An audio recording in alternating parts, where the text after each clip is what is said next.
বাংলাদেশের বিপক্ষে ৩ ম্যাচের টি-২০ সিরিজ সামনে রেখে দল ঘোষণা করেছে পাকিস্তান ক্রিকেট বোর্ড পিসিবি। ঘোষিত স্কোয়াডে নেই অভিজ্ঞ ৩ ক্রিকেটার বাবর আজম, মোহাম্মদ রেজওয়ান ও শাহিন শাহ আফ্রিদি। ফলে দলটিকে দেখা যেতে পারে একেবারেই নতুন রূপে। রিজওয়ানের অনুপস্থিতিতে অধিনায়কত্বের দায়িত্ব পেয়েছেন মিডল অর্ডারের ব্যাটার সালমান আলী আঘা। সহ অধিনায়ক হিসেবে দলে ফিরেছেন অলরাউন্ডার শাদাব খান। এ সিরিজ দিয়েই পাকিস্তান ক্রিকেটে শুরু হচ্ছে নতুন অধ্যায়।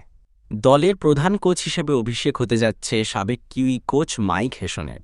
নির্বাচকরা এবার দল গঠনে ঘরোয়া টি-২০ লিগ পিএসএলে পারফরম্যান্সকে গুরুত্ব দিয়েছেন সর্বাধিক। এক নজরে পাকিস্তান স্কোয়াড: সালমান আলী আঘা অধিনায়ক, শাদাব খান সহ অধিনায়ক, আবরার আহমেদ, ফাহিম আশরাফ, ফখর জামান, হারিস রফ, হাসান আলী, হাসান নওয়াজ, হুসেইন তালাত, খুজদিল শাহ, ইরফান খান, মোহাম্মদ হারিস, মোহাম্মদ ওয়াসিম, নাসিম শাহ, সাহিব জাদা ফারহান, সাইম আইয়ুব।